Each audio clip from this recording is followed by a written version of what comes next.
This is Into the Story, the podcast where you learn English with true stories from all over the world.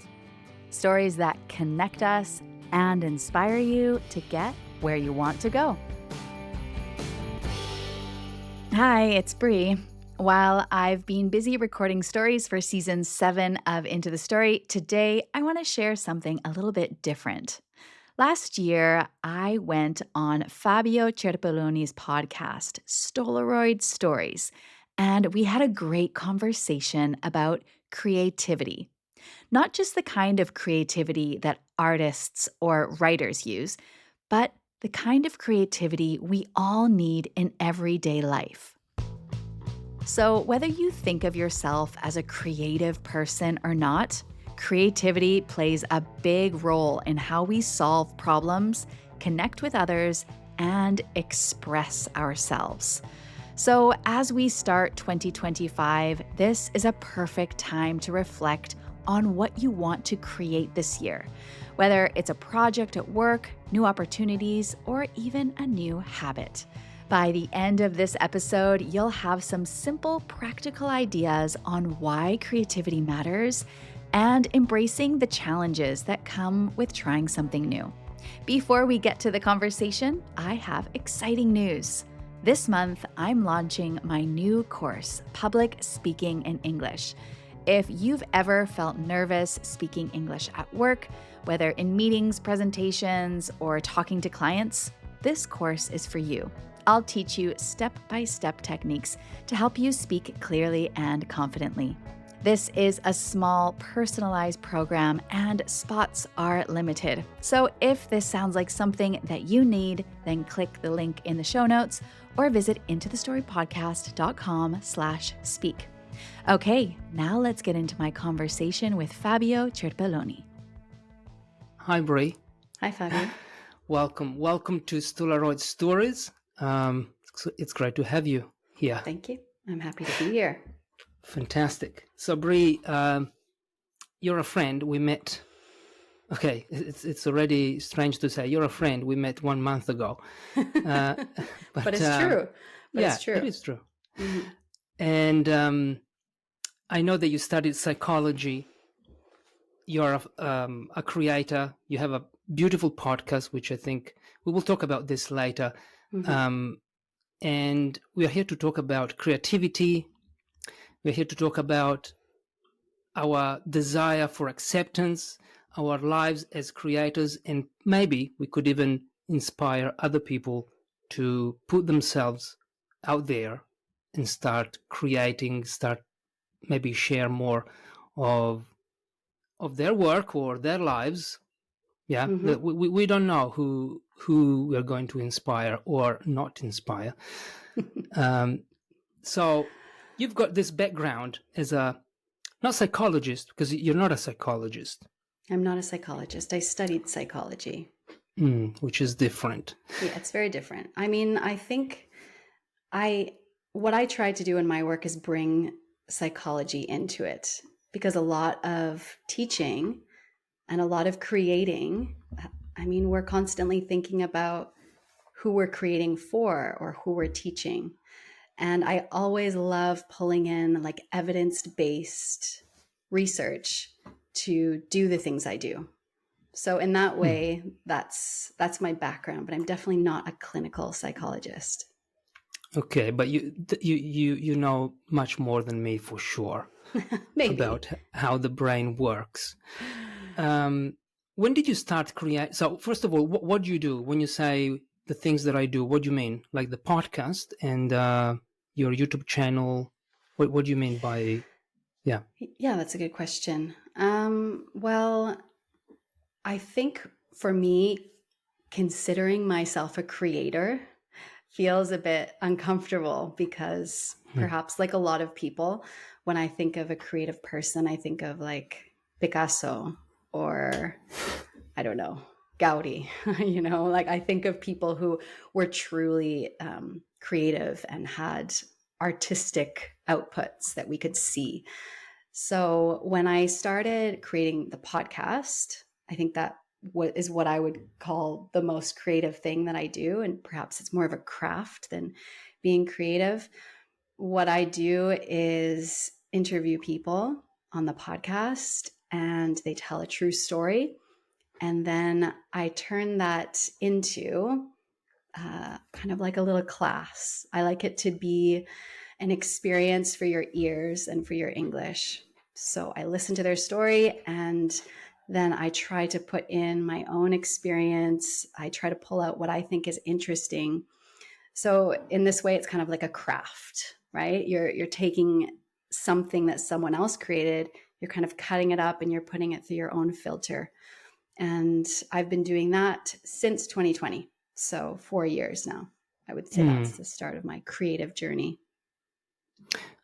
Well, first of all, I listened to your podcast 2 weeks ago, and I've already told you this. It's fantastic. Like, I think it's one of the best English podcasts I've ever heard, because it's really, I can feel the passion that you put into it, like the attention to the details, the music, it's Thank fantastic. You. Thank you, Fabio. That means a lot, honestly.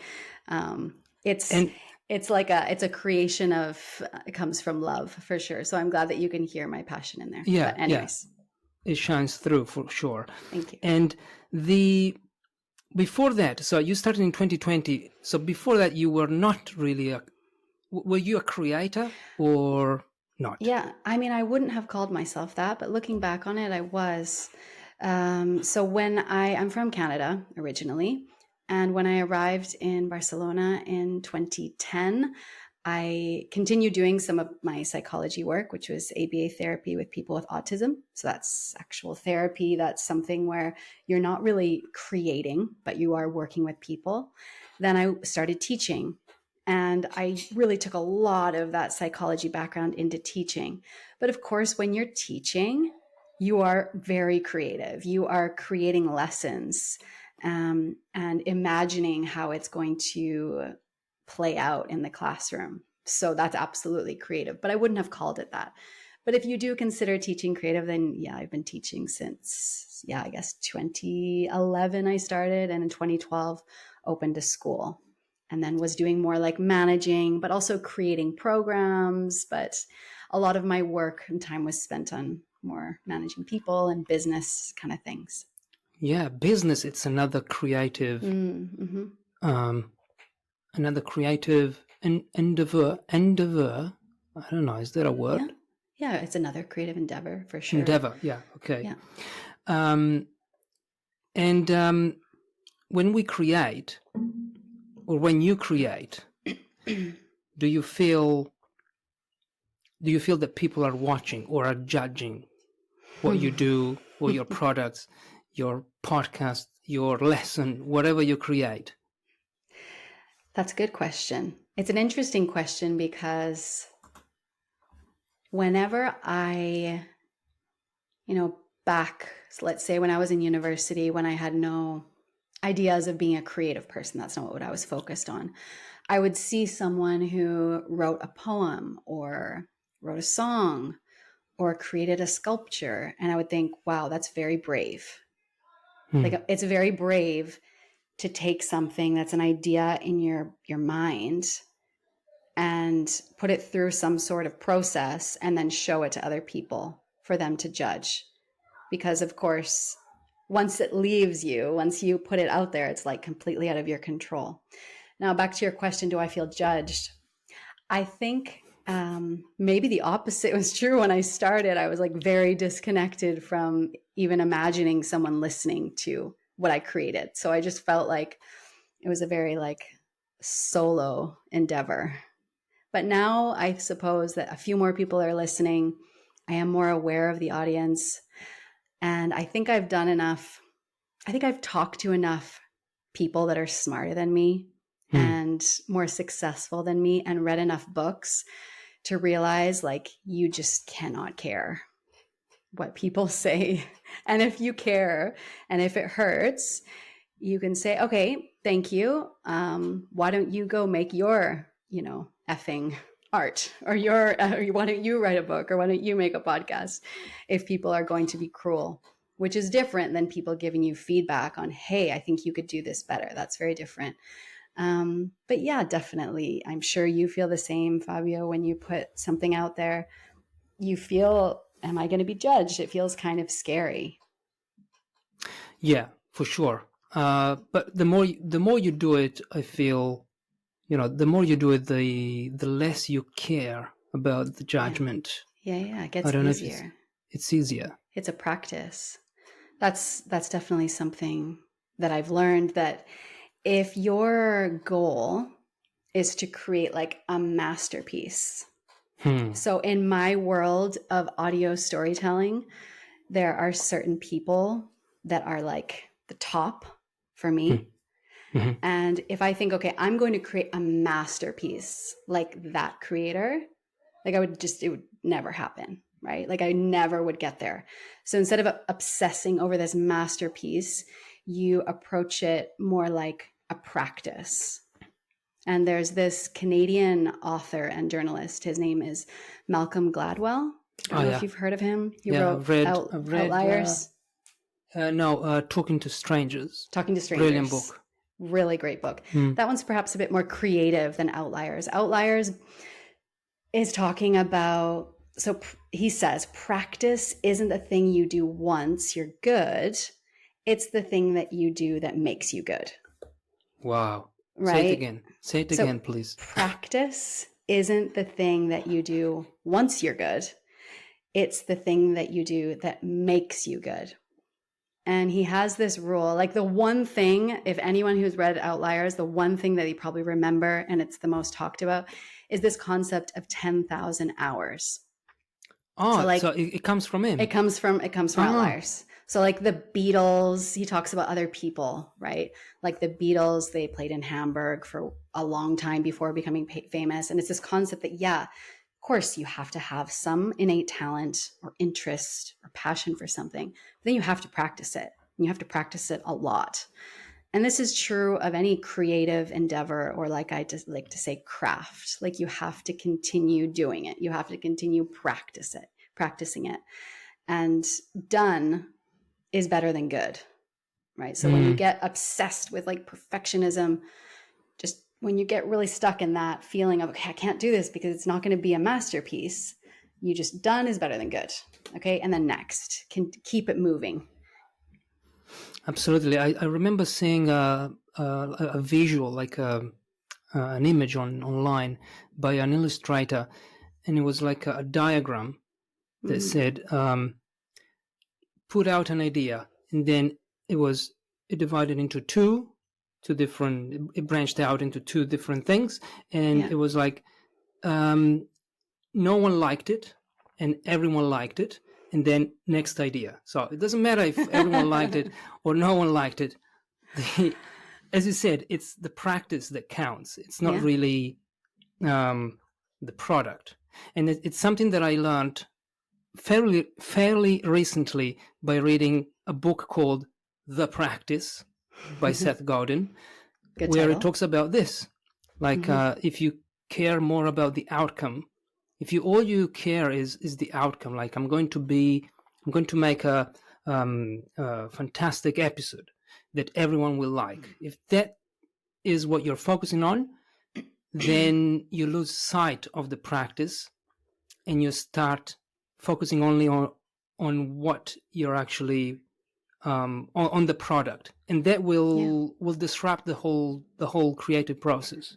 Yes, absolutely. It's definitely true, and it's this idea that how your work is received is totally out of your control, and that's something I think you told me that Seth Godin speaks about, is that focus on what's in your control, the practice, the process, not on the product. Of course, we want to have good products once in a while, but that cannot be the main thing, or else you just would never put anything out there. Yeah. And the more you focus on the practice, then you will find that the product will kind of take care of itself. Yeah. That's the magic of it. Yeah, definitely. Another thing that I find helpful, like from a very practical point of view, is something that Alan Watts said, who I believe was a poet, perhaps a British poet. Yeah. He said, I'm always sincere, but never serious. So maybe this doesn't really make sense, but I think it's easy to take life and yourself too seriously, right? And why is serious bad? Well, when we think serious, it creates this feeling of like fear and like, okay, this is important. This is serious. I have to do it well. Put a lot of pressure on. And that makes fear. And when you're feeling fear, you can't be curious, right? And you need, in my opinion, like curiosity is the start of any creative endeavor, or, crafting a podcast or writing a piece, or perhaps also creating some sort of, physical art. You have to have curiosity of like, oh, what would this look like? Or, oh, I had this dream, or I wonder what this could be. And when you're being too serious, it's not a space to create. Whereas sincere is about being disciplined, is about making the time and sitting down and doing the practice. So that helps me, like, not so serious. Don't hold it so tight. Just be sincere. Be sincere with what you want to create.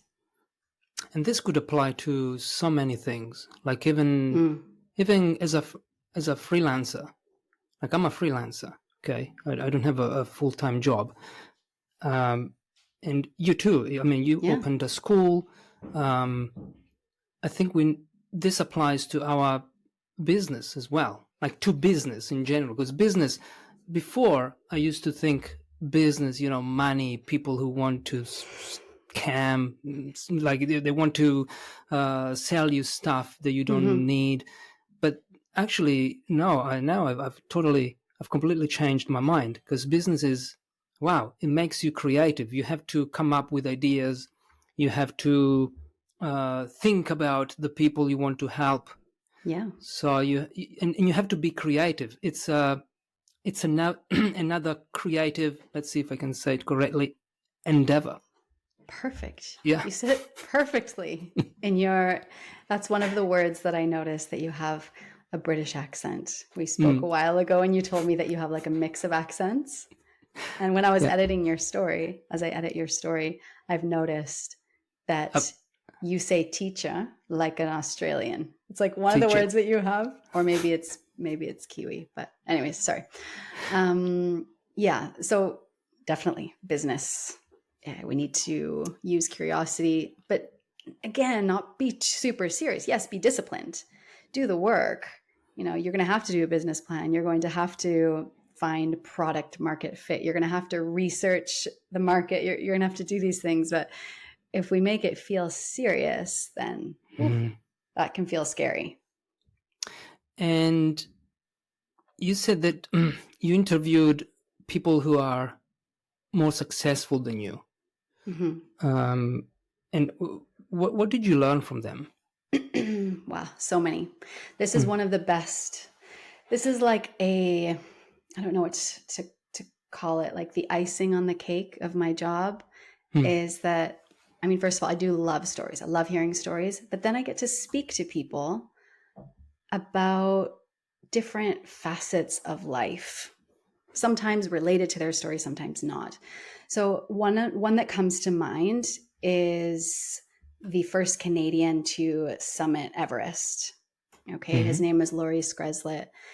And I mean, he would be very upset with me if I said he's more successful than I am, because he's a very humble person and he's super supportive of me and my work. But he's someone who took a really big goal and made it a reality, with a lot of other things, with teamwork, with focusing on strategy and skill and hard work.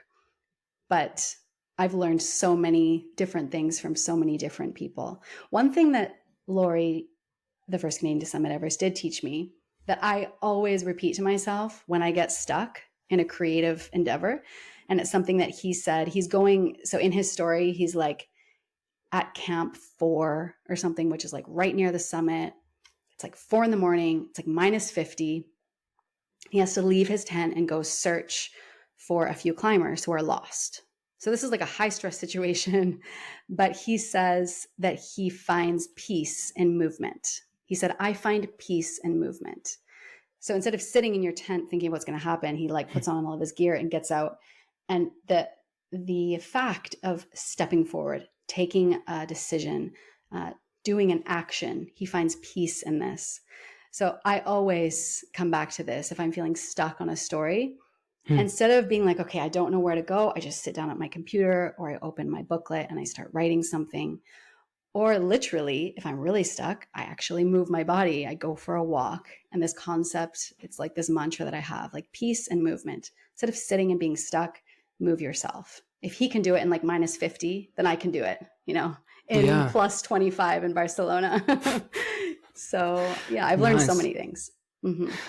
And do you know the science behind moving your body and coming up with ideas? Because many of the biggest ideas that I've had, like I'm thinking about the idea for my book, it came while I was running, and many of the things that I write online are things that come to me unexpectedly, like out of the blue while I'm running.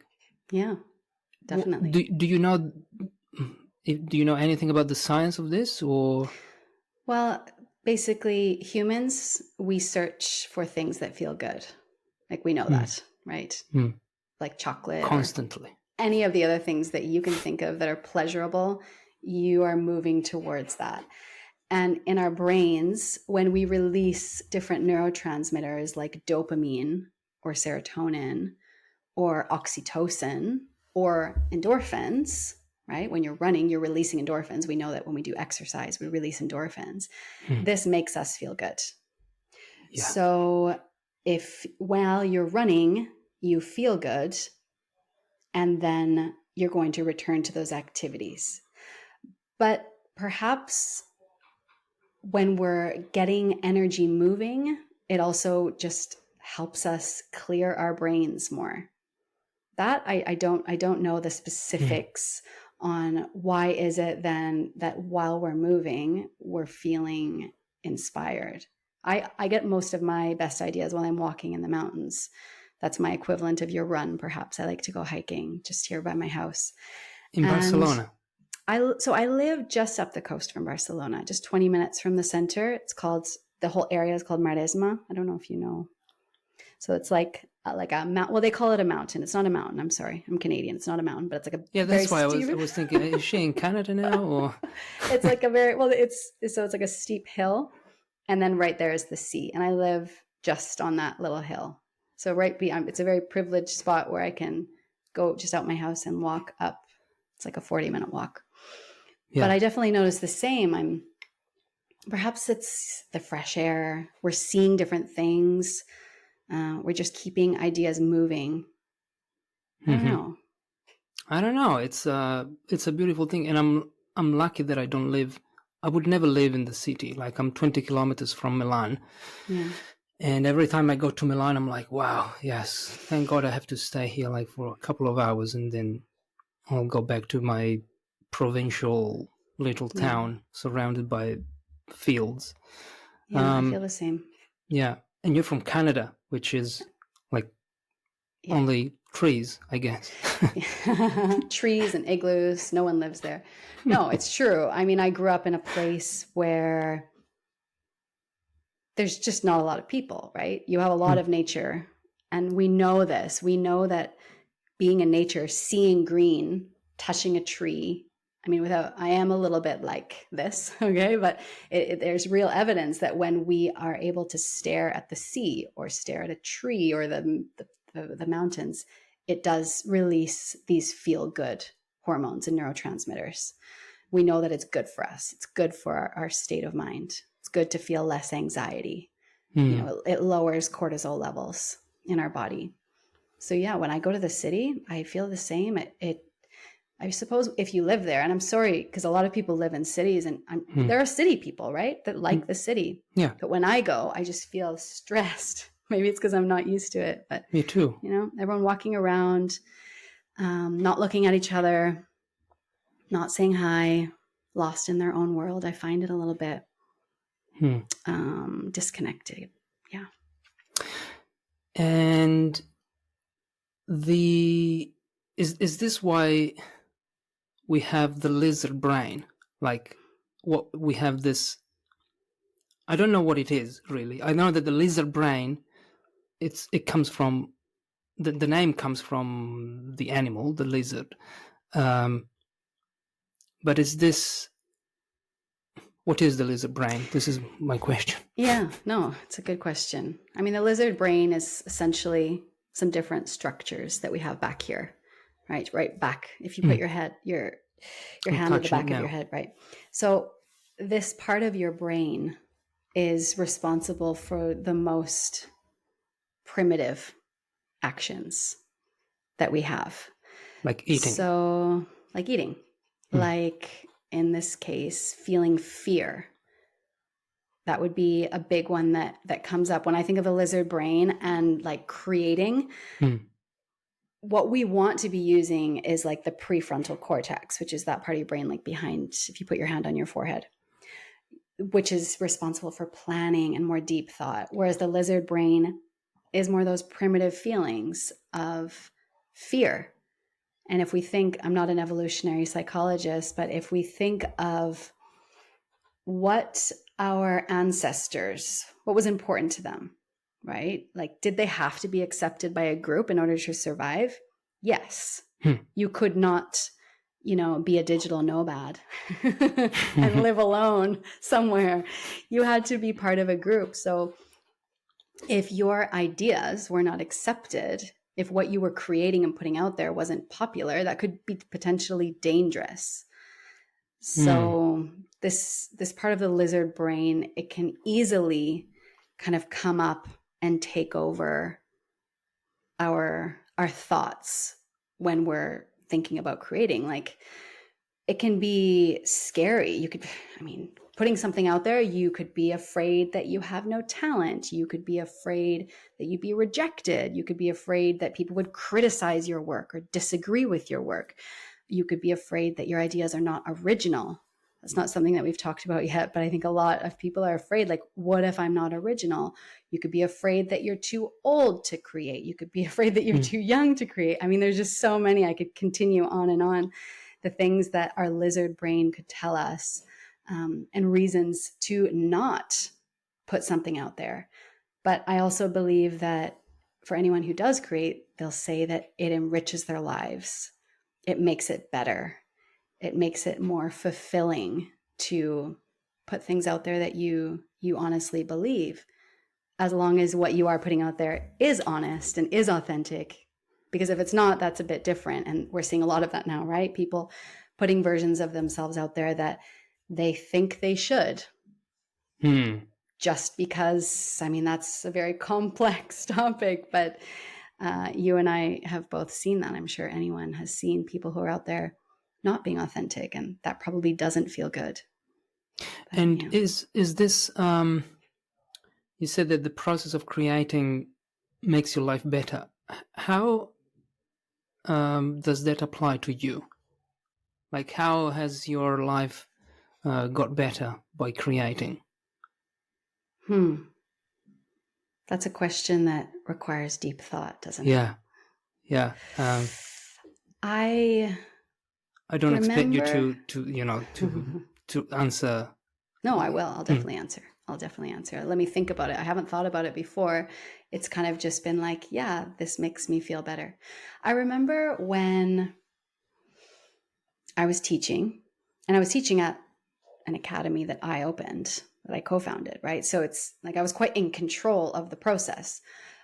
But I was creating classes that were following a model that I didn't agree with, that I didn't believe in a structure, having 8 students and 1 teacher, and, a PPP model where you're presenting the information. Anyways, all this teaching stuff. And I would create those classes and I would put so much into it. And every time I would let a little bit of the self of myself that I now use in the podcast come out of, wanting to dig into topics of self-development and, where does this idea go? Every time I would do that, I would feel like, I'm wasting time. and I would more stick to what I should be doing. So after each of those classes, I had a feeling like, oh, that was so not satisfying. And like, it just felt lost. I can't explain it. I don't know. It was like disappointing for me. I mean, I think my students were happy, but I felt disappointed. So I think to answer your question, now when I put out a podcast episode, and I put a lot of work into them, it's a long process, and that's a whole other thing. But often when I'm creating the episode and I'm getting towards the end, it actually feels like there's always a moment. Just to backtrack, there's a moment when you're giving birth to a human. Okay, I won't go into the details, but there's a moment called transition where you're like very close to the baby being born. And it's a moment where women can go like completely crazy, like really dark thoughts, lots of adrenaline, like, oh my God, I can't do this, like freaking out. Okay. It's after not birth, after before, giving birth. right before. Okay. Okay. And it's this moment where if you read about it and you actually then go and give birth, you're like, okay, I'm freaking out. That probably means I'm close. That's really similar to what it is for releasing an episode. Releasing episode, or I'm sure anyone who's written a book, I'm sure it's the same, where you are in like your darkest hour. You're like, all of my ideas are just terrible. And like, I hate this and I can't do this. But then the idea is born, the creative thing is born, and it's there. And you're like, that is so satisfying. And it's so different than doing work for me, teaching a class in a model that I just never felt right, compared to putting something out there that it's good, it's bad, you like it, you don't, but it's what I think is good. And it's really authentically part of me. That is very satisfying. Yeah. And absolutely. that makes my life better. Mm-hmm. Does that make sense? Sorry, I took you down like telling you about my old job, telling you about like giving birth to my babies. I took you all through that process, but that's what I can say. It's just perfect satisfying. Perfect story. Yeah, it's do you think this is why so many people now want to be creators? Like the creator economy these days is huge. Like there are YouTubers, podcasters, people writing on Medium, and I'm one of those. And I like the big corporations. It seems, I don't have any data here, but it seems that people don't want a normal job anymore, or many people at least don't want a normal job anymore, where you have to follow the instructions and be there at a certain time and do what you're told. Mm-hmm. When you can be in your own house doing this. Well, we're not going to get paid by YouTube. I mean, I'm still too small for that. But still, it's really creativity at work. Like it's me. I decide who to talk to, what videos, what articles, what products. So I'm independent. Mm-hmm. And this, I feel, it's because it's probably because it's creativity that it's the creativity that comes with this that makes me want to do it. I think in your case it is. And I can say in my case it is. I don't do what I do to be wealthy. And I don't do what I do because I want to be famous. No. Mm-hmm. I do what I do because, like I said, it just makes my life feel better. I don't know. It sounds very earnest and silly, but it is true. But I think perhaps there's a lot of other, like we can't speak about all of this without speaking about vanity and narcissism, right? So the people who are, what side of what you said do you want to go into? Do you want to go into that all of us want to be creators now? Which I don't actually agree with, because I think a lot of people maybe will jump into this space for a little bit, but will retreat when they see that there's nothing secure about it. Like no one's going to tell you did good. Nobody's going to tell you what deadlines you have. Nobody's going to pay you permanently. And I'm not trying to say for people not to go into this work at all. I mean, it's the opposite. But I think a lot of people still are very comfortable with regular paychecks Yeah. and a boss to tell them, check, you did good. Yeah, So there's yeah, that. And then there's absolutely. this other idea that, are people going into it to be creative and as a creative outlet, or are people going into it because they want to show off and have other people like them? Okay. Well, you don't leave your job and say, okay, I'm a YouTuber now. Bye bye, boss. From today, I'm going to open a YouTube channel. That's not how it works. You can still be creative and treat whatever you create as a hobby. I don't live. I mean, YouTube doesn't pay my bills. My podcast doesn't pay my bills. What pays my bills is the teaching that I do in universities and the freelance writing that I do for other companies. So I don't have a permanent job. I don't have a 9-to-5 job, which I have nothing against. And I do this because, as you said, it makes me think, it makes me create, okay, which in turn makes me creative, because that's my definition of creativity. I still have to think about it, but a creative person is a person who creates something that wasn't there before. Doesn't have to be original, so we can go into this too. So what am I saying now? No, I think that at this point in the conversation, we could, if you want, we can talk about originality. I think it is an interesting topic, and when we're speaking about being creative. I mean, I don't know about for you, but if I ever want to focus, like if I approached my work like I want to create something original, then that would feel very forced. Like it would not feel authentic, because there's this quote from Dorothy Parker, and she said, "Creativity is a wild mind and a disciplined eye."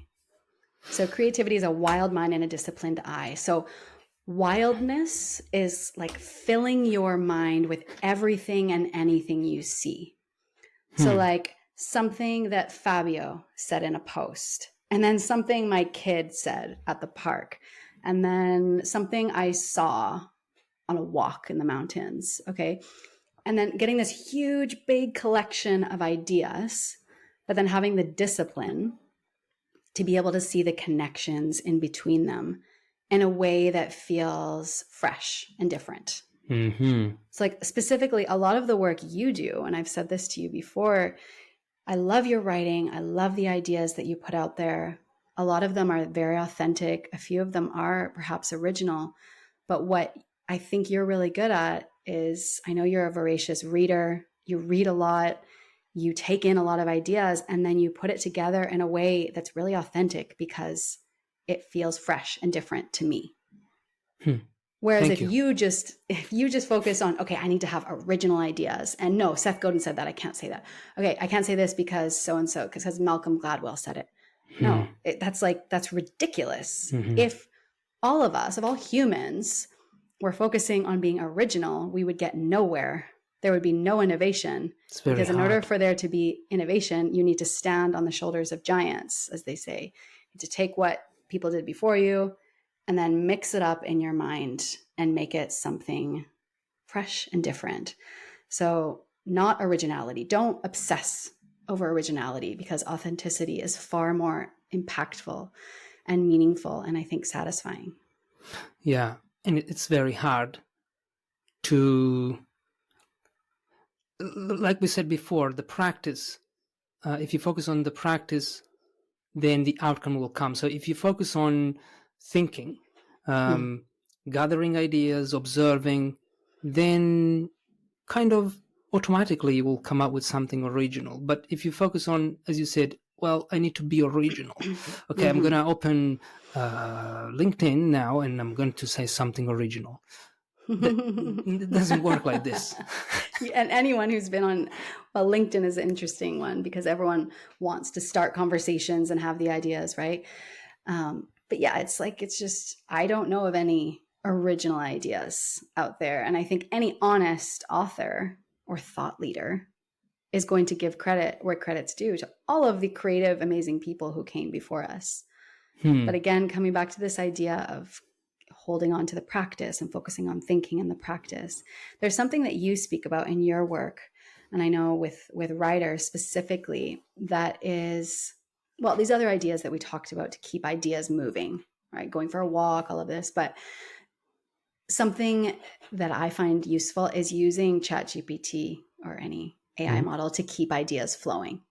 So like we know that ChatGPT is a mediocre writer at best. Like it's not ever going to be better than a good writer.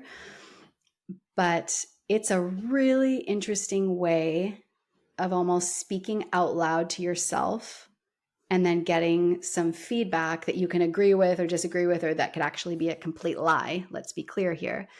But it keeps the ideas flowing through your mind. So even like speaking, if you want to do that, if you're into that, like speaking to AI and asking it questions, or speaking out loud and what do you think? Or if you were Malcolm Gladwell, what would you respond to this? You know, like just not to give yourself ideas, but to prevent your ideas from getting stuck. What do you think about this idea? I've never really used it in this way because sometimes I feel that this may prevent you from thinking, but I've never tried it. I've never used it in this way. So wouldn't it be better to talk to a friend? Definitely. So I call you and say, okay, Bree, what do you think about this idea? Or I'm thinking of creating this thing. What do you think? I think, but you don't have all the data that ChatGPT has.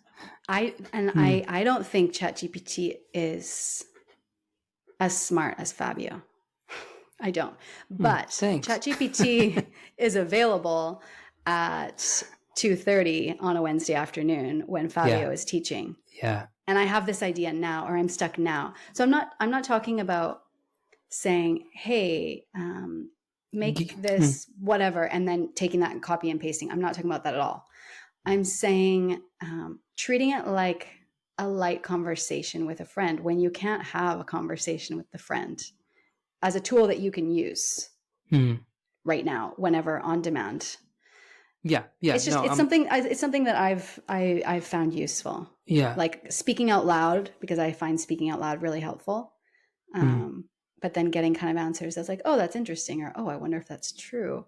And then maybe running it through a friend or speaking out about it with someone else. Yeah, I think when it comes to AI, I mean, I've said this many times, it's just a tool. So it's just like money, like guns. Like a gun can be a fantastic tool if we talked about this in your podcast. I think if you're running in the woods of Canada and you meet a bear and you're about to die because the bear attacks you, but you have a gun, well, in that case, it's a brilliant tool that you want to have. But if you use it to kill another person or to, for any other criminal endeavor, I don't know. Endeavor. I just want to use that word. You said it perfectly. Yeah. Well, in that case, no, it's not it's the use of the tool. It's not the tool itself. So ChatGPT, ChatGPT is ChatGPT. So it's how you use it that may affect your thinking, or it may benefit or harm your thinking. So if it works for you, well, I don't see why you shouldn't do it. I've never tried it in this way. I've never used it in this way. I use it more for mechanical kind of tasks, like remove all the bullet points in this list, or for micro editing. Like, is this sentence, do I need a comma here? these kind of Right. things. Yeah. So ChatGPT, we were talking about ChatGPT. There's something else that you said. I don't know. Do you want to add anything to this, or because I mean, this concept of keeping ideas flowing, of course, for micro editing. There was a study that came out, I think it was in 2019, so it was before actually most of us were aware and were widely using AI in our day-to-day. But this is just an interesting finding from this study, was that profiles, I think they did this with Airbnb profiles. That was their sample, but it was just people reading something. When people perceived something to be written by AI, they trusted it way less when they perceived it to be written by a human, or even a mix of human and AI. So this is definitely something that's relevant for anyone writing. Please don't write something and then put it in ChatGPT and say, make this better, because it won't. It will make it just not written by a human, and you can see it. And I think all of us are now getting a feel for, oh, that's totally ChatGPT, right? When you just see something, it just lacks a human feeling. Anyways. It's absolutely true. The concept of vanity, the lizard brain. I wanted to ask you, what can we do to not to kill the lizard brain, but when we feel, because this applies also to speaking a foreign language, right? You and I are both teachers, and we don't want to, I mean, students, I'm sure you've seen many, they don't want to make mistakes. They are afraid of speaking in front of other people. I was afraid when I was learning English. Yeah. And is this the lizard brain again? Yes. Yeah. Anytime we're feeling that fear, and so fear comes from adrenaline, cortisol, these things that are running through our body, making us feel this. So for me, when I get very afraid, my mouth goes dry, my tongue can go numb. Sometimes if you're very afraid, you can, like, your hearing changes. So all of this is like a very physical reaction in your body that's being caused by your brain telling you, you are in trouble now. You need to fight or run, right? Fight or flight. We know that this is what the lizard brain is making us do. So I would say that 98% of the people I have taught and I've spoken to, myself included, they are like us. Like, I was afraid to speak. I would avoid speaking in Spanish when I first moved here. And I still avoid speaking in Catalan, which is the language here, right? Even though I can, I don't, because I'm afraid. Now, how do we get better at this? So how do we not kill, but quiet the lizard brain from telling us, like, you are in trouble, do not speak this Catalan sentence? We just need to practice. It's the same as creativity. Like, you need to get comfortable being uncomfortable, because it is uncomfortable to speak another language. And I think it comes back to this evolutionary part of ourselves where we want to be accepted by the group. And if we're speaking a language and we think in our minds, I'm going to sound stupid, I'm not going to say this correctly, I'm going to whatever, a lot of us can say these things to ourselves when we're speaking another language, then our brain is like, okay, this is not safe, I'm not going to be accepted, don't do this. And most of us, we listen to that and we say, okay, I'll just not say anything, or I'll get my partner to speak for me, or whatever it is. But the only way to get through that is to be comfortable being uncomfortable. And your podcast, the episodes that you create, how do you know when the episode is ready? So how do you know when you must stop editing? Because also I see it in my writing, over editing is just it's just perfectionism. It's the lizard brain again. So it definitely. How do you know, okay, that's it, I cannot go on another hour editing and making things better? Because most of the times, well, sometimes these things are the things that we think people will notice, they will not, because they're just in our brain. Yeah, you're right. You're definitely right. I think a lot of people probably understand that feeling no matter what you do, knowing when to stop. The first thing I'll say is deadlines are your friend. So I know when to stop because I literally run out of time. Oh, so you have a timer? You use a time?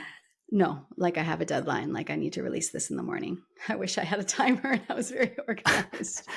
But often I edit until my process, it's like a 10-step process and I have to move myself through. I know it takes me 5 days from once I have the recorded interview to turn an episode out, in terms of writing the introduction, the narration, in terms of putting the final editing together, music, and then all of the website and all of that other stuff. It just takes 5 days. It's a long process. Then creating the materials that go along with it.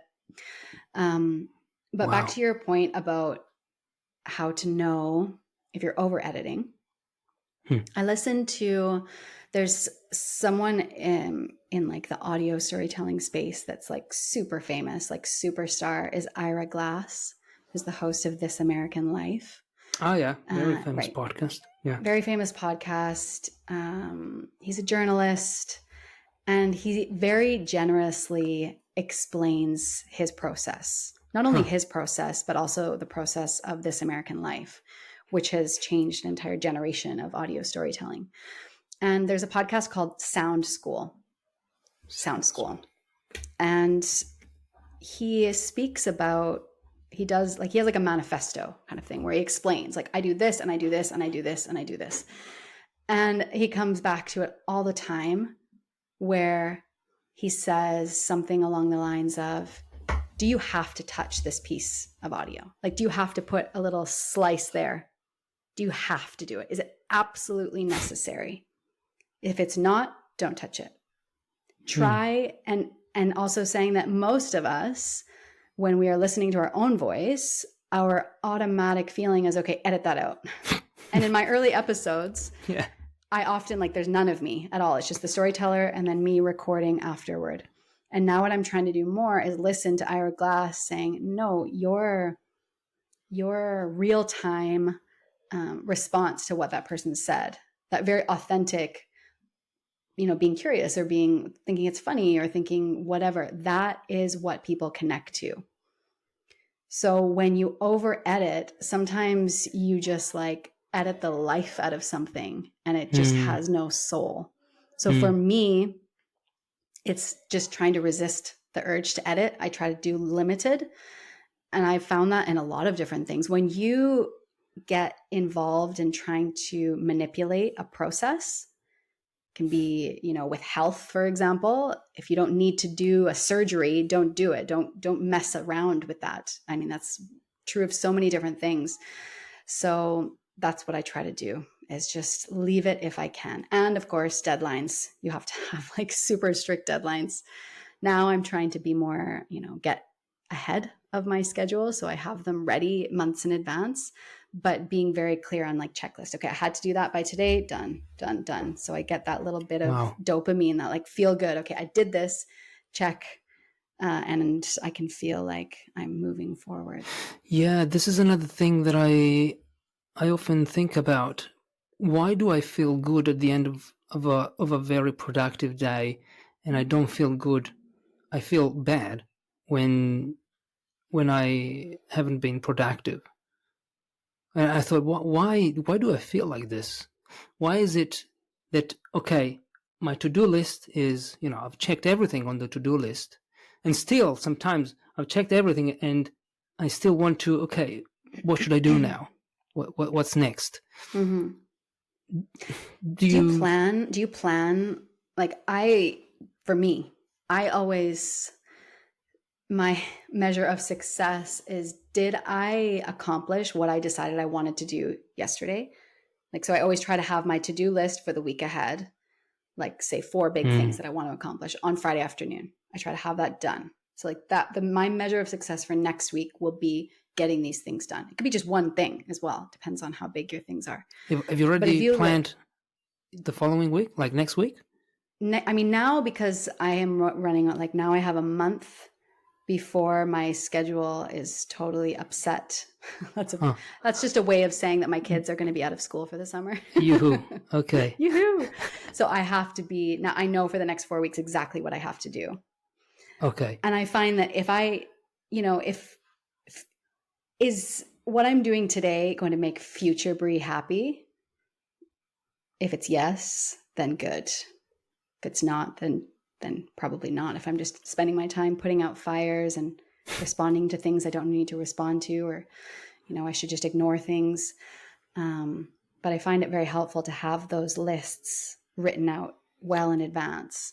But why do you feel happy when you complete those tasks? Like, what is the satisfaction? Yeah. Why? I don't know. I mean, it probably has to do with something that feels good. Why does it feel good to do what you should do?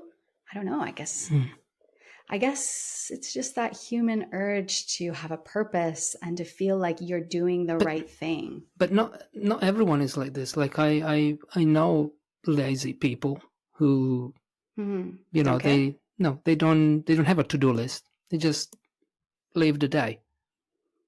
Wouldn't that be better? I don't know. Yeah, but what if, I guess it comes back to this, if you want to be a creative person, if that's something that is interesting to you, you have to be disciplined.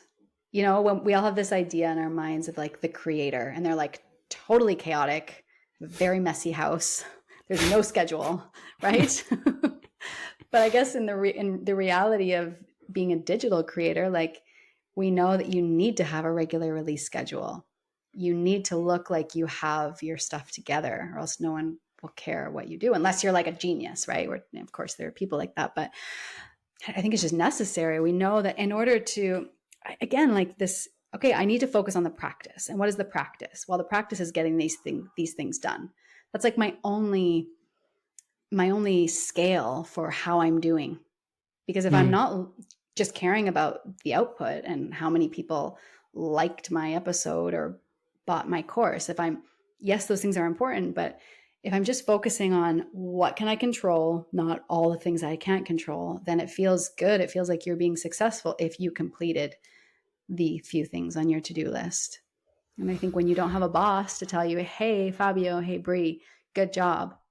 Here's a bonus of whatever, euros. When you don't have that, you need to focus on things that you can control completing. Would this be the number one tip you would give to any new person anyone who wants to start something creative online, like a podcast, a blog, or a YouTube channel? Would this be your number one tip? My number one tip would be, I can tell you. Yeah, tell me. It might take a very long time before someone says, "Wow, I like this."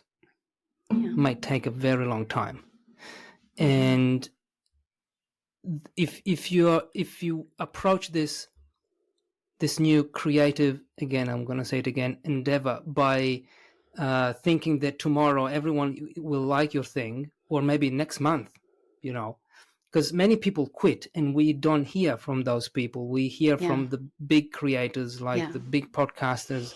But I wrote this actually in a blog post. If you go to a YouTube channel of a very, very successful creator, and you remember that, you click on oldest on YouTube. If you go to on YouTube and you click, there are 3 tabs, and you click on oldest, you will see that the very first videos were frankly terrible. Yeah. Terrible. Like, and it makes rudimental. You feel so good. What? Yeah. Yeah. And I said, and it makes you feel good. It makes you feel good. Like, okay. They focused on the practice. Yes. And I mean, of course, if you focus on the practice, you also do need to have things that make you feel good. Yeah. We spoke about this before, that you need, so dopamine, endorphins, oxytocin, serotonin, all of these things that are going through our brains when we feel good, we need to attach that to our creative process in order for us to return to it. So I wish I could give you a takeaway. Well, you've already But you need to given me find, many. but you need to, you need to find things that feel good for you. Like, is it really satisfying for you to go into your project management tool and tick like done? Because all of these softwares, they know that if there's, a little sound or like it crosses it out or whatever, or you stop the timer, like that gives you a little kick of dopamine that feels good and you want to go back to it. I think if I had to give one takeaway, because you already gave the practice one, it would be this thing that we spoke about earlier of the creativity is a wild mind and a disciplined eye. That observe, listen, and don't think that it's not worthwhile. Right? Like everything that you are experiencing is going to eventually come out in your work. And you're not responsible to be original. You just need to put it out there in a more fresh and different way. And then, yes, be disciplined. Don't be serious. Be sincere. And sit down and practice. Great. Well, with that, I think your podcast is a brilliant example of human creativity, passion, and practice. Creative practice. So, where can people find this masterpiece? This masterpiece. Well, you tell a story in the podcast. It's a masterpiece. I love the story, and they can listen to that story. It'll be coming out in the summer of 2024, so you can send them there. But yeah, you can find Into the Story anywhere you listen to podcasts. And please subscribe. And if you like it, then I would love to hear it. Yeah, most of my listeners actually are from Spain. Really? I think it's 25% of my listeners are come from Spain. On Spotify, at least. On YouTube, I don't know. Yeah. So, yeah, there we go. I don't know. Why am I saying this? Because you're based in Spain. It's like when I tell people I'm from Canada, people are like, do you know David? I'm like, no, I don't know David. David from Canada. Yeah. Okay. It's like the joke. It's like a silly joke. We are like, I think we're 40 million people now, but it is a relatively small country compared to, what's the population of Italy? Almost 70 million. Okay. 70 million people. Yeah. In Spain, it's about the same. I think it's 45. Oh, maybe okay. More. Yeah, okay, more Italians than Spanish people. All right. That's a brilliant way to close this podcast. Thank you, Bree. Thank you. Fabio. Really, very interesting. Thank you so much. It was lovely speaking and catching up with a friend, an old friend. An old friend. Fantastic. Bye-bye. Thank you so much for listening. I hope that this conversation got you thinking about creativity in a new way. Fabio shared some wonderful ideas about how creativity isn't just for artists. It's something we can all use to approach our work, our relationships, and challenges with a new perspective. Fabio is not only a very insightful speaker, but he's also the best writer that I know. And if you would like to become a better writer, then I recommend visiting FabioCerpelloni.com to sign up for his newsletter. I will leave you a link in the description. Okay, season 7 of Into the Story is coming soon, and I can't wait to share more inspiring stories with you. Don't forget to follow the show so that you never miss a new episode. For more free resources, including learning packs for each episode, visit intothestorypodcast.com. And if 2025 is the year that you're ready to become the kind of speaker who inspires others and unlocks new opportunities, then join the waitlist for my course, Public Speaking in English. Visit intothestorypodcast.com/speak. Okay, folks, that's all for today. Until next time, I hope that you have a good time, or at least a good story to tell.